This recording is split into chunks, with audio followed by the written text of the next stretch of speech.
If you've been playing with cars long enough, at some point or another, someone has said to you the phrase shielded cable or shielded wire. If you haven't been messing with cars very long at all, well, this is kind of what it looks like.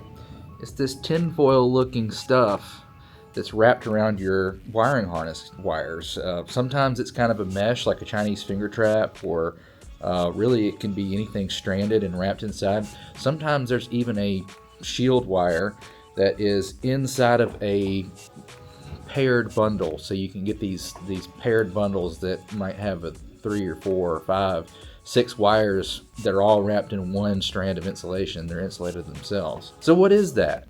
What's the point of that thing? Why did they go to the trouble of wrapping up your wiring in tinfoil? Well, the way that it works is when you have critical sensors, like say this knock sensor extension right here, or let's say you have crank signal wiring, which is really important, or cam signal, or some of these wires that have extremely critical signal functions, but they don't have high voltage running through them, or they don't have high current running through them. If you have something near it, like a spark plug wire, or anything that generates relatively high voltage, or can create magnetic interference, like say an alternator, or other things that I'm not even thinking of off the top of my head right now that are in your car that could mess with those signals.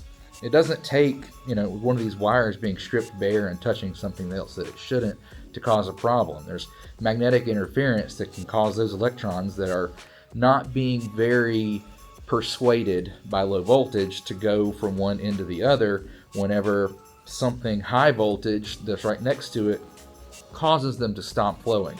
So that's called RF interference, or magnetic interference.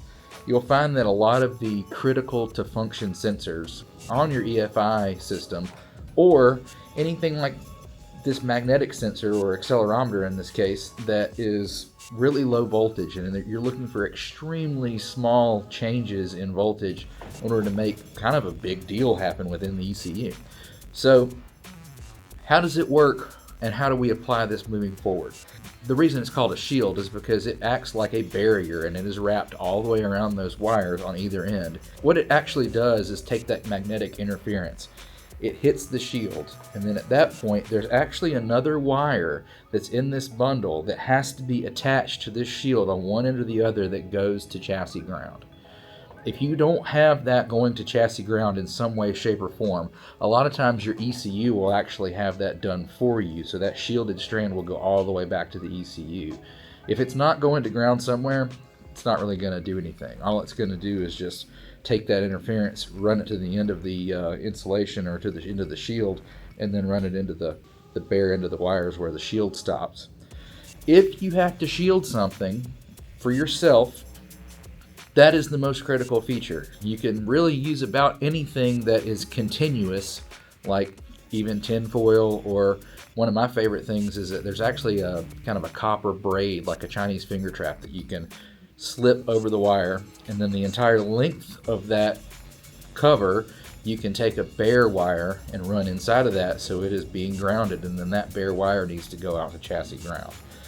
This is one of those things that will absolutely drive you mad, trying to figure out why on earth your car is doing something really goofy, because that's what it does. It gets this interference, and then the thing will just do crazy stuff. It'll be riding down the road, and all of a sudden you'll lose crank signal, and then you go to crank it back up and it's fine, it'll be there.